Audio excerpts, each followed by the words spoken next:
Ya, Allah itu baik sepanjang masa. Halo, shalom semua. Apa kabar? Oke, Tuhan itu baik kan? Ya, oke. Boleh saya play slide dari sini ya? Ya, oke. Sebelum saya teruskan, saya memperkenalkan nama saya. Um, tak kenal maka tak cinta kan? Semua yang sudah kenal saya cinta dengan saya. Gitu. Oke, nama saya Sandra. Saya berasal dari Sarawak, daripada suku Lun Bawang. Saya di sini saya melayani di dalam pelayanan community digital, yaitu satu platform rohani Kristen yang ada di Malaysia lah.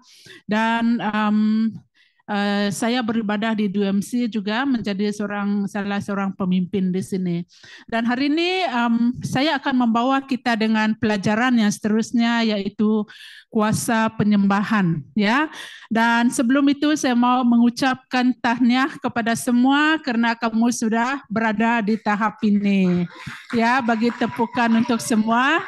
Ya, saya percaya dalam minggu-minggu yang lepas kamu telah banyak mempelajari sesuatu daripada kelas truth ini, dan apa yang lebih utamanya di sini juga adalah kamu mengalami sendiri transformasi di dalam kehidupan rohani kamu melalui kelas pemuridan ini. Bukan sekadar kelas, ikut kelas, kamu keluar nanti adalah orang yang sama. Kita tidak mau yang itu.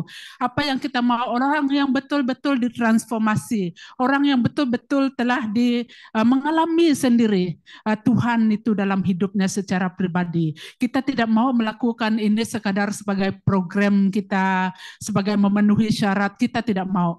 Apa yang kita mau, setiap kita mengalami Tuhan. Saya telah mengikuti kelas Truth ini telah beberapa tahun. Semenjak dia dimulakan, saya sudah terlibat.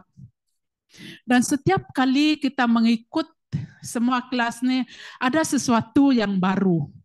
Ya, mungkin ada yang di sini yang pernah mengikuti 2-3 kali, tetapi kamu pastinya mengalami, mempelajari sesuatu yang baru di dalam setiap kelas pemuridan, ya. Jadi jangan berhenti belajar, terus belajar, dan saya pun terus belajar juga, ya. Dan hari ini saya akan membawa kita dengan pelajaran kuasa penyembahan. Tadi LSK membawa kita dengan bagaimana kita masuk ke dalam doa, ya. Belajar tentang asas-asas doa, bagaimana seorang yang berdoa menjadi seorang murid Yesus. Kita menjadi seorang yang berdoa, kita mendengar kesaksian Pesce tadi, bagaimana sesuatu di keadaannya diubahkan karena dia berdoa.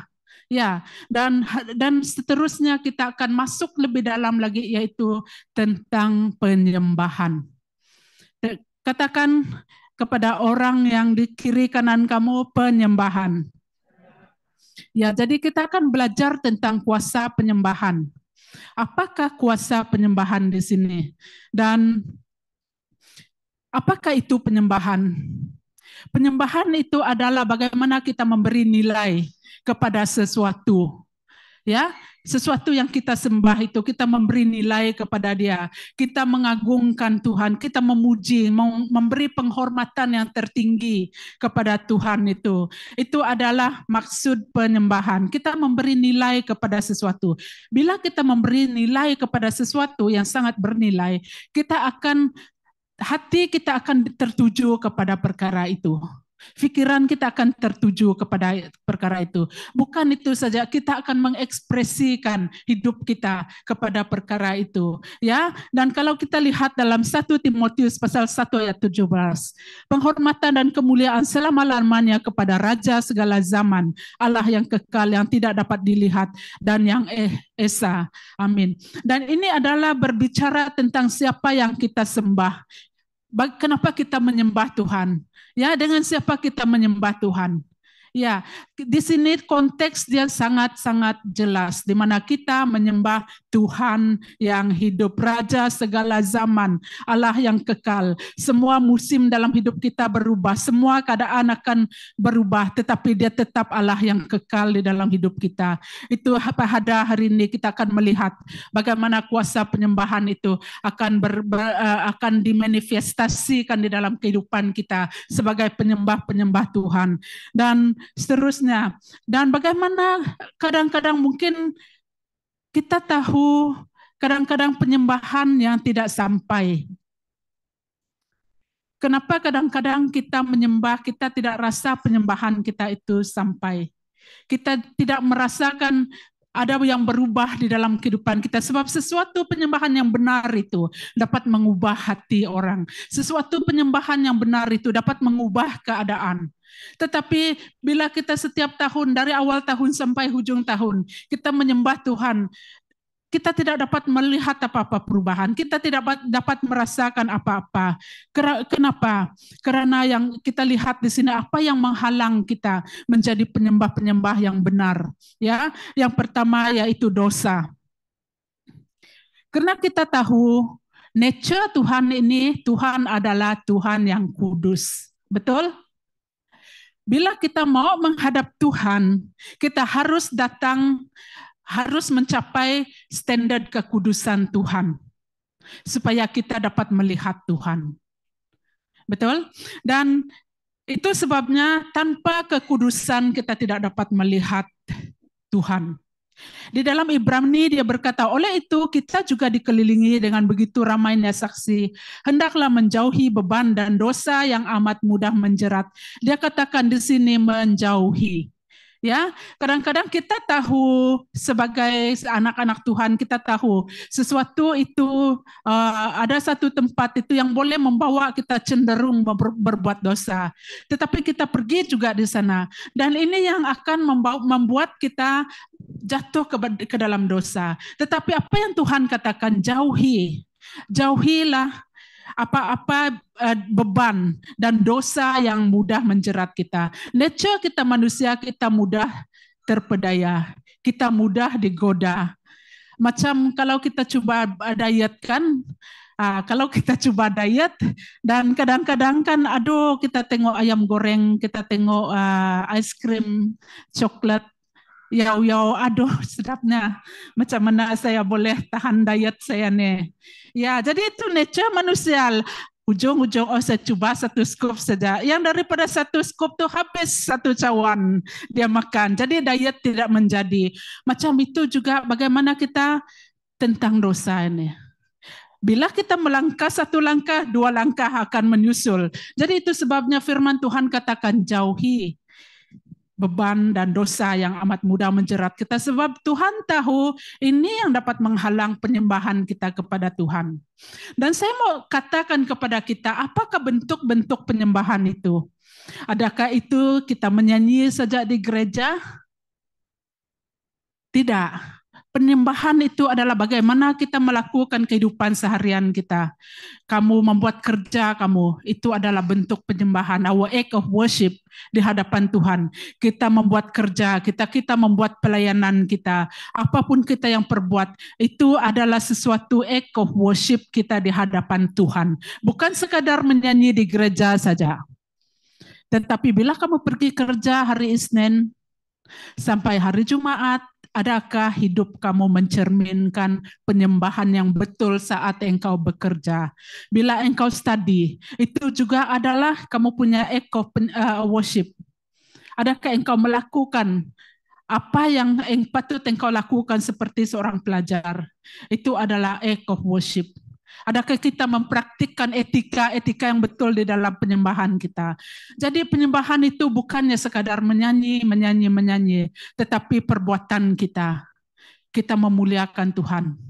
Engkau memasak di dapur, itu juga menyembah Tuhan. Ya, waktu engkau mengemas rumah engkau, itu juga menyembah Tuhan. Bagaimana kita melakukan sesuatu dengan tangan kita untuk memuliakan Tuhan. Saya ingat waktu dulu saya pernah berhousemate dengan banyak orang di satu rumah. Dan setiap minggu kami akan ada kami ada rutin di mana ada dua orang akan membersihkan rumah setiap minggu, ada jadwal. Dan saya ingat satu kali waktu saya balik, bukan saya minggu itu, waktu saya balik daripada kerja, waktu malam saya sangat letih. Dan bila saya sampai ke dalam rumah itu sangat kemas, sangat bersih. Dan itu membuat saya sangat bersyukur. Dan sangat bersyukur kepada housemate saya. Dan saya tahu itu adalah bagaimana kita menyembah Tuhan. Bila kamu melakukan sesuatu yang dapat membawa sukacita kepada orang lain, itu juga bagaimana kita menyembah Tuhan. Bukan sekadar kita menyanyi, tetapi bagaimana kita melakukan pekerjaan kita setiap hari. Adakah kita memuliakan Tuhan? Ya, dan apalagi yang menghalang penyembahan kita.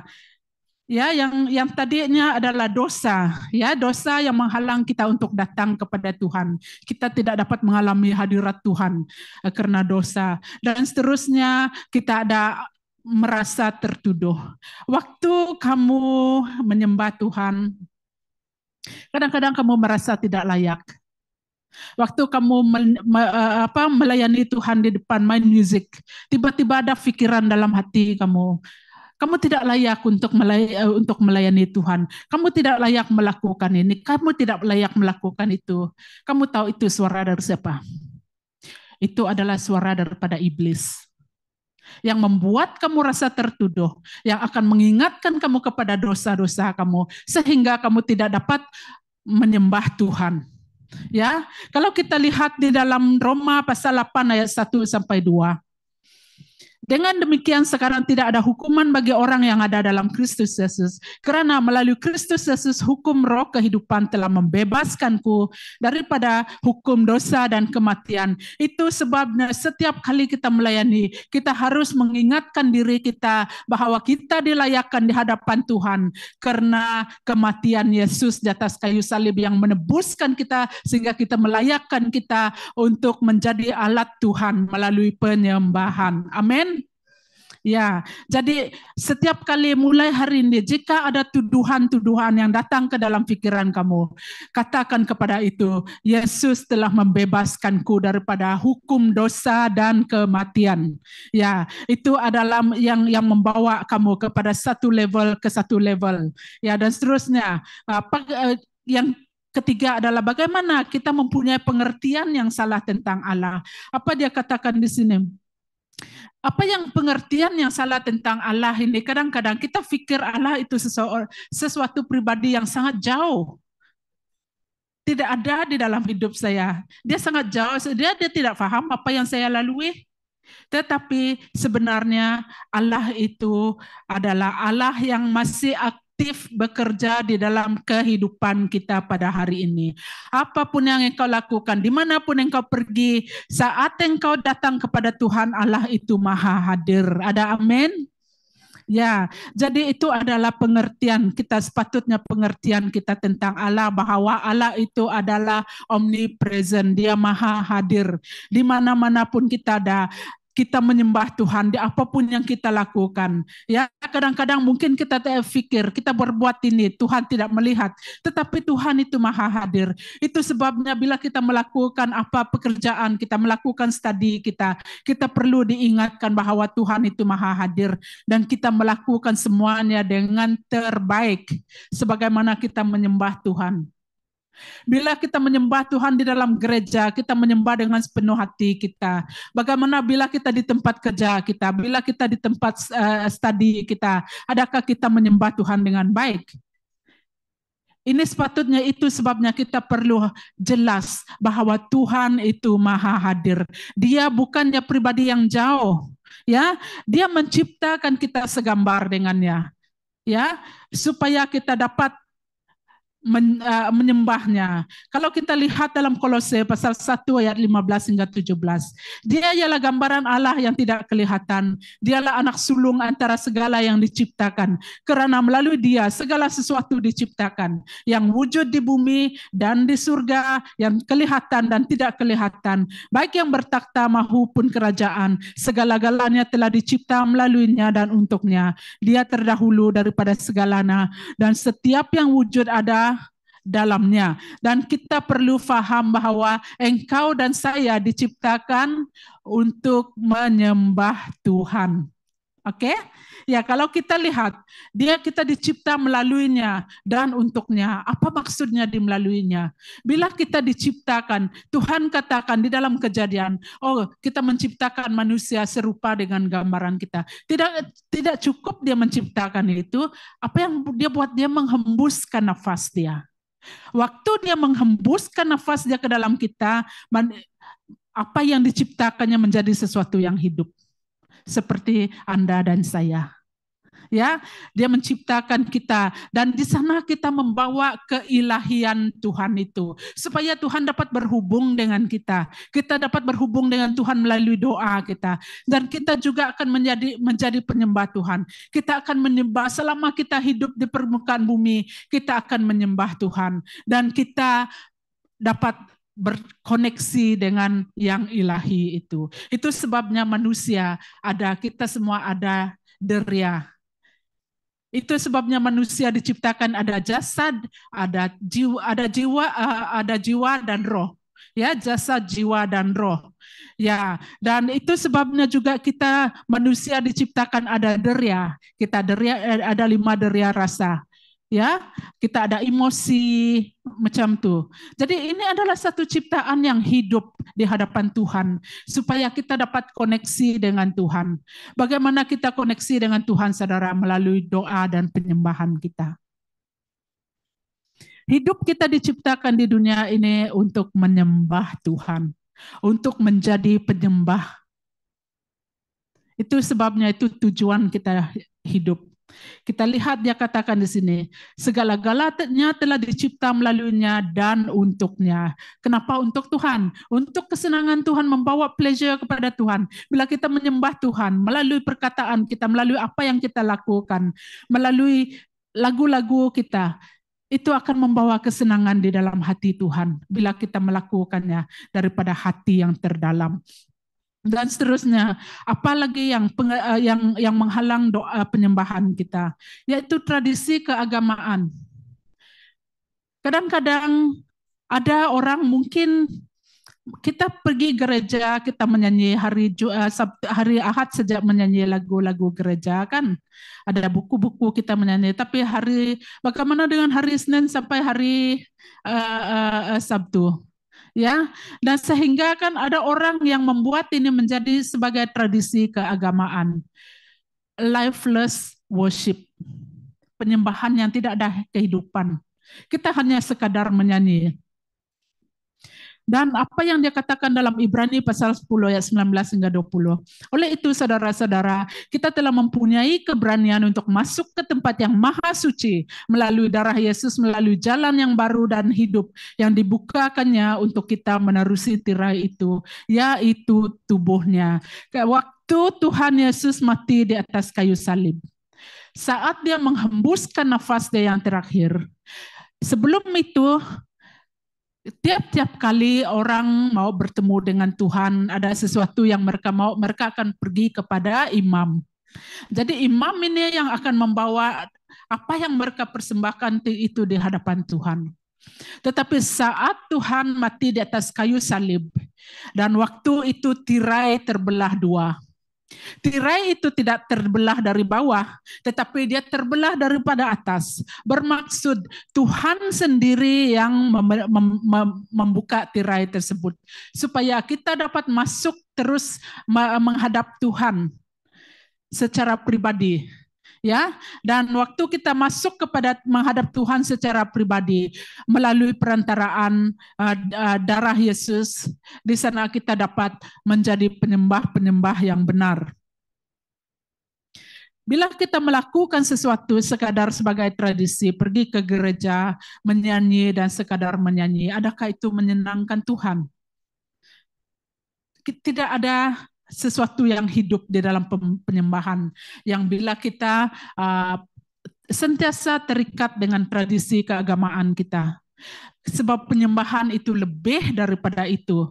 Dan penyembahan itu yang dapat membawa kita pergi ke tempat yang maha suci, ya. Dan yang seterusnya, poin yang seterusnya, apa yang boleh menghalang penyembahan kita adalah kita sangat takut dihakimi. Apa kata orang?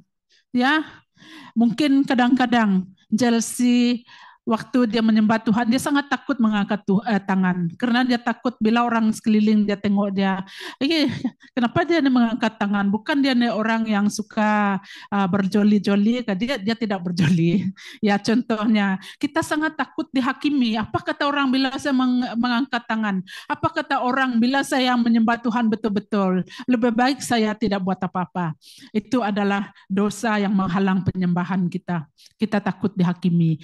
Pikiran yang sangat takut dihakimi. Karena penyembahan ini adalah sesuatu bagaimana kita mengekspresikan penyembahan. Itu menuntut satu ekspresi daripada kita. Bila kita menyembah Tuhan, ya.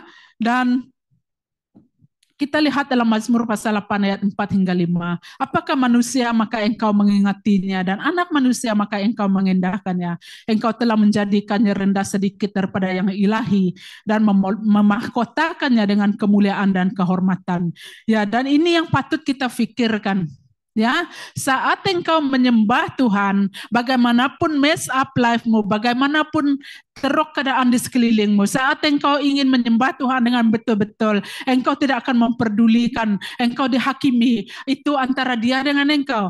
Waktu engkau menyembah Tuhan antara engkau dengan Tuhan, engkau tidak perlu takut dihakimi. Ya, sebab pikiran kita akan takut apa pandangan orang sekeliling. Itu tidak perlu, itu tidak penting. Apa yang penting bagaimana Tuhan melihat kita. Bagaimana kita di dalam penyembahan kita mau Tuhan betul-betul melawat kita di dalam penyembahan kita. Bagaimana kita mau Tuhan bekerja di dalam situasi kita waktu kita menyembah Tuhan. Kita tidak takut menangis, kita tidak takut mengangkat tangan kita, kita tidak takut menjerit di hadapan Tuhan, karena itu adalah antara kita dengan Tuhan. Manusia tidak punya hak untuk menghakimi sesama kita tentang bagaimana kita menyembah Tuhan. Ya, sebab itu adalah sesuatu yang sangat personal di antara seorang makhluk ciptaan Tuhan bersama dengan penciptanya. Amin. Ya, jadi itu yang kita perlu pikirkan. Dan ini adalah yang menghalang penyembahan kita. Mulai hari ini, jika engkau takut menyembah Tuhan, takut dihakimi, buang pikiran itu jauh-jauh daripada kamu. Sebab itu hanya antara engkau dengan penciptamu. Ya, dan apakah penyembahan yang sebenarnya? Apakah penyembahan yang sebenarnya? Oke, penyembahan bukan mengenai diri kita, tetapi mengenai Tuhan. Penyembahan itu, it is not all about us, but it is all about God. Tuhan yang telah menciptakan kita, tujuan kita diciptakan adalah untuk menyembah Tuhan. Ya, tujuan kita diciptakan adalah untuk menyembah Tuhan. Keluaran pasal 15 ayat 2 menyatakan, Tuhan itu kekuatanku dan puji-pujianku. Dia menjadi penyelamatanku. Dialah Allahku, aku bernyanyi memuji dia. Dia Allah ayahku, aku akan meninggikan dia. Kenapa? Simply karena dia adalah Tuhan. Sebenarnya kehidupan kita ini adalah berkisarkan tentang Tuhan. Setiap kali kita menghembuskan nafas, itu sesuatu yang ilahi, di mana nafas Tuhan itu yang dihembus melalui kita. Karena dia adalah Tuhan yang ilahi.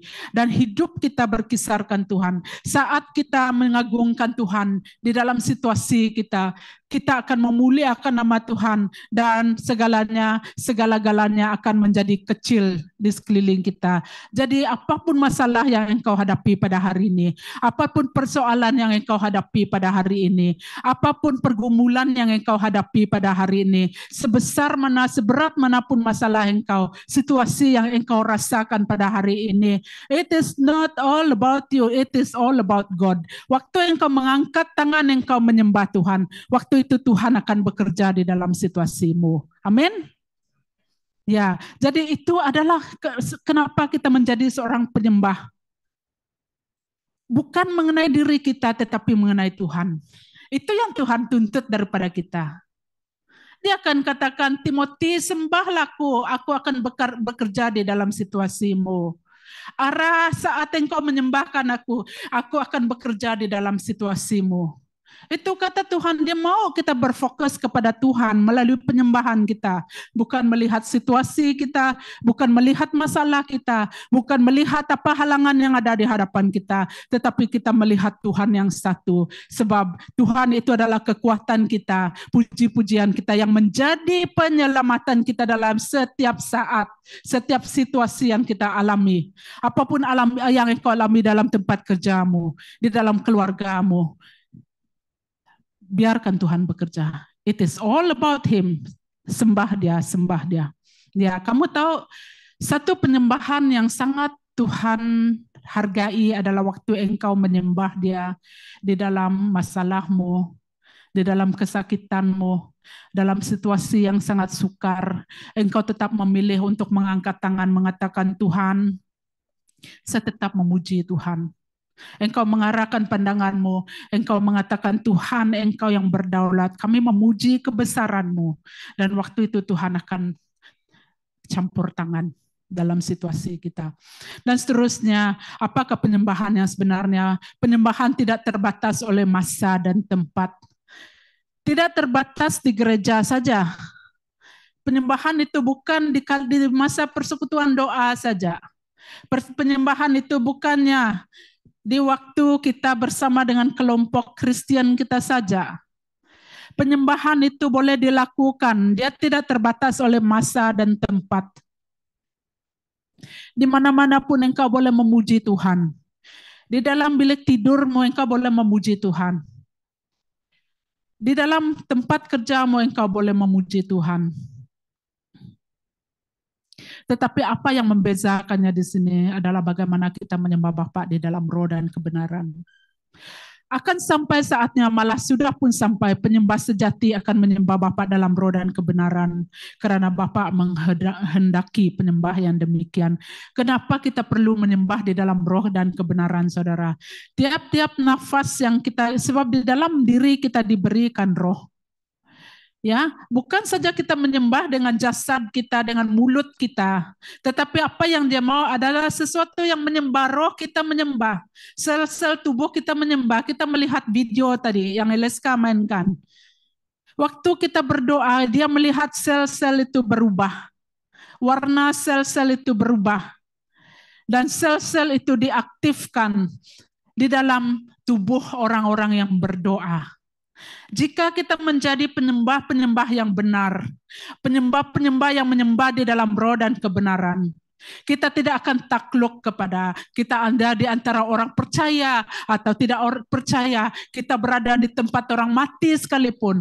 Bila kita menyembah, kita boleh menyembah Tuhan. Kita masih boleh akses kepada Tuhan melalui Yesus Kristus di dalam penyembahan kita, ya. Jadi mulai hari ini pikirkan, bila kamu di mana saja kamu berada, waktu kamu menyembah Tuhan, waktu kamu di dalam tempat kerja, waktu kamu di dalam college kamu rasa mau menyembah Tuhan, berhenti sejenak, terus menyembah Tuhan.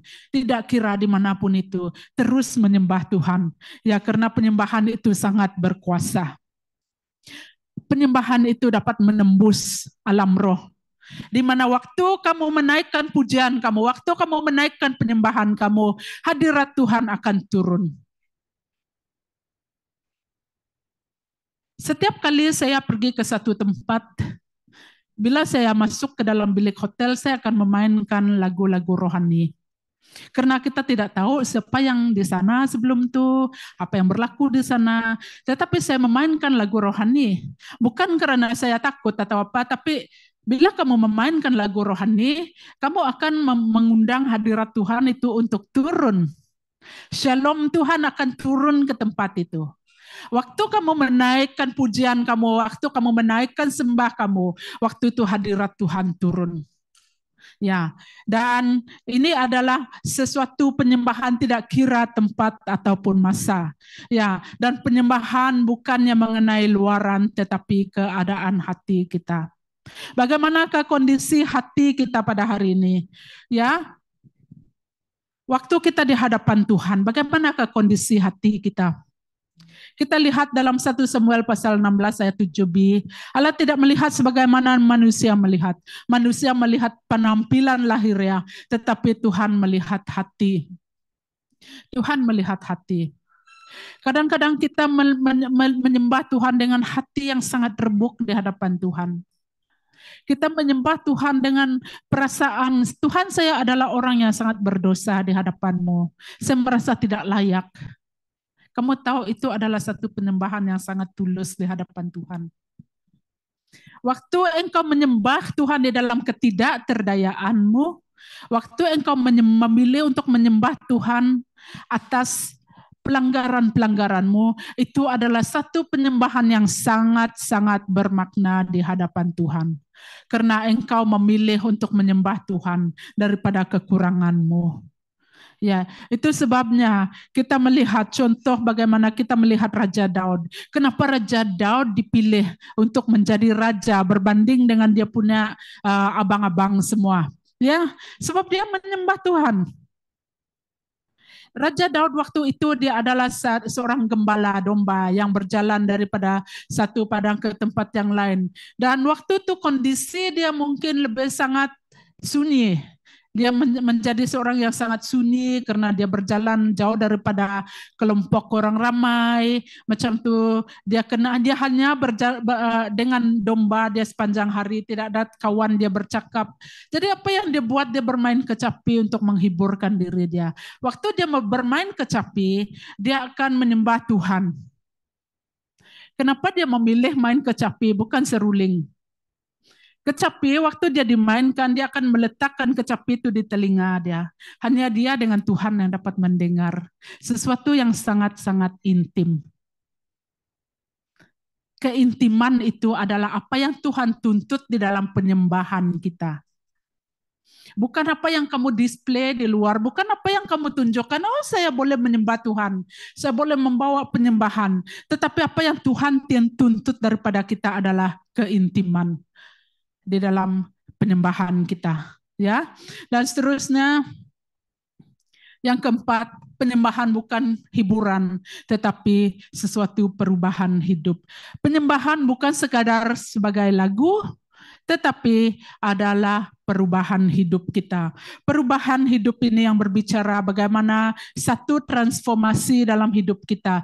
Kesaksian-kesaksian yang kamu dengar itu sesuatu yang membawa, yang memuliakan nama Tuhan. Itu adalah satu bentuk penyembahan di hadapan Tuhan. Kita lihat dalam Mazmur pasal 24 ayat 3 hingga 4. Siapakah yang boleh naik ke bukit Tuhan? Siapakah yang boleh berdiri di tempat sucinya? Orang yang bersih tangannya dan murni hatinya, yang tidak mempersembahkan jiwanya kepada berhala dan sumpah palsu. Ya, itu adalah bagaimana Tuhan menuntut kemurnian daripada kita. Bukan sahaja hiburan, kita boleh membawa pujian yang dapat orang akan dapat enjoy semua. Tetapi kan penyembahan itu adalah bagaimana kita display hidup kita di hadapan orang. Hidup yang telah diubah di hadapan orang. Mereka akan melihat hidup kamu yang telah diubah dan mereka memuliakan nama Tuhan karena mereka melihat kesaksian kamu yang hidup itu.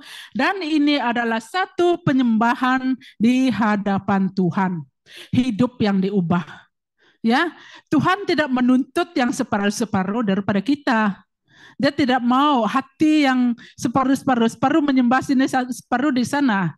Oke, tapi apa yang dia mau? Dia adalah satu yang hati yang betul-betul, yang menceritakan tentang kebaikan Tuhan dalam hidupnya. Itu adalah apa yang Tuhan tuntut daripada kita. Dan Allah menuntut penyembahan daripada kita. Kalau kita lihat, waktu orang Israel dibawa daripada Mesir, waktu mereka di Mesir kan mereka sangat sengsara karena mereka hidup di bawah perbudakan. Mereka sangat sengsara hidup mereka. Dan Tuhan mau membawa mereka keluar daripada Mesir. Tapi apa yang Tuhan katakan? Tuhan mau membawa mereka daripada Mesir kepada tanah perjanjian. Tapi Tuhan tidak katakan kepada mereka bahwa biarkan umatku pergi supaya saya membawa mereka ke tanah perjanjian. Tidak. Tapi apa yang Tuhan katakan di sana? Biarkan umatku pergi supaya mereka menyembahku di gurun sana. Penyembahan. Itu adalah apa yang Tuhan tuntut daripada kita.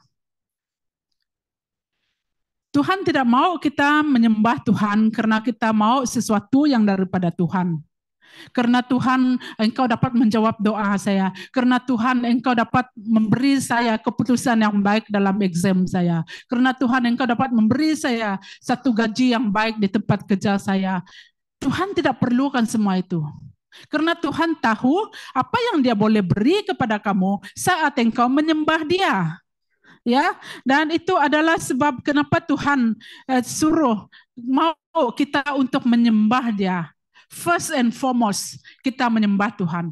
Yang terutama kita harus menyembah Tuhan. Waktu kita menyembah Tuhan, Tuhan akan memanifestasikan kuasa dia di dalam kehidupan kita.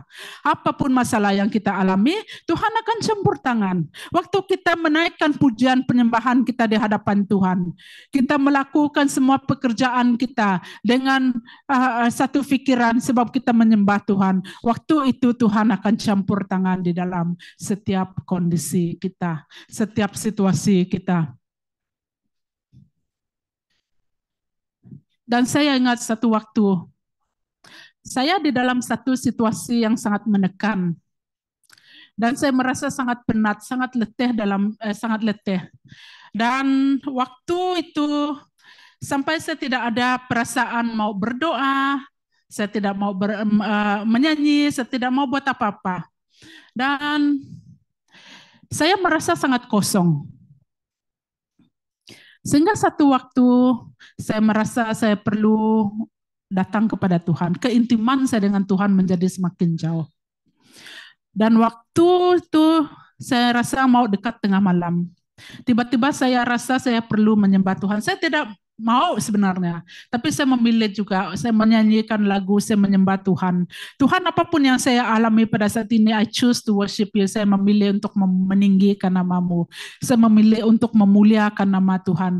Karena saya tahu Tuhan engkau yang berdaulat di atas segala-galanya. Dan waktu itu saya merasakan sesuatu yang terungkai di alam roh. Saya merasakan Tuhan memberi saya damai sejahtera. Saya merasakan Tuhan memberi saya assurance bahwa Dia akan bertindak di dalam situasi saya. Itu sebabnya Tuhan menuntut penyembahan yang daripada kita. Apapun yang engkau alami di sekelilingmu pada hari ini, masalah-masalah yang engkau alami, baik itu kamu merasakan sepertinya ribut taufan yang ada di sekeliling kamu memilih untuk memuji, untuk menyembah Tuhan. Kamu memilih untuk mengangkat tangan, kamu menyatakan bahwa Tuhan, saya memuji kebesaran-Mu dengan memfokuskan pikiran kita kepada Tuhan, dan di sana kita percaya Tuhan akan bekerja. Waktu kita menaikkan pujian kita, waktu itu hadirat Tuhan turun. Waktu hadirat Tuhan turun, Dia akan bekerja di dalam situasi kita. Saya mau kamu pikirkan ini dan seterusnya. Sebagai menutup saya punya sharing pada hari ini. Selepas kamu membuat sesi sharing nanti, kita akan buat satu sesi penyembahan. Saya merasakan banyak kamu yang di sini, kamu di dalam situasi kamu masing-masing.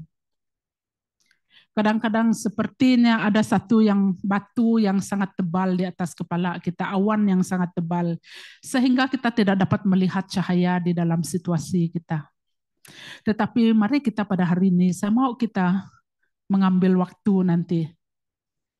Pilih, anggungkan saja nama Tuhan, pilih untuk memuliakan saja nama Tuhan. Apa saja yang kita alami dalam hidup kita, tinggalkan semua, lupakan semua itu. Hanya ingat, fikir, fokuskan untuk menyembah Tuhan di dalam roh dan kebenaran. Dan kita akan melihat bagaimana mujizat Tuhan akan terjadi. Kita tidak mengejar mujizat itu. Apa yang kita kejar adalah hadirat Tuhan. Mengejar hadirnya Tuhan. Waktu kau mengejar hadirnya Tuhan, engkau akan melihat kemenangan demi kemenangan dalam hidupmu melalui kuasa penyembahan. Sebab kuasa penyembahan ini adalah sangat-sangat berkuasa dalam hidup kita. Terutamanya bila engkau melakukannya di dalam situasi yang sangat memerlukan, engkau melakukannya dengan respon yang betul. Ya, oke. Dan sharing saya sampai di sini. Oke, kamu akan diberi waktu untuk perbincangan kumpulan dan kongsikan suasana penyembahan pribadi yang Anda selalu alami dan ingini di dalam kumpulan kamu. Dan selepas itu nanti kita akan mengambil waktu untuk berdoa, menyembah bersama-sama. Oke, boleh mulai sekarang. Terangkat dalam hadirat-Mu, cintakan Yesus, dicintai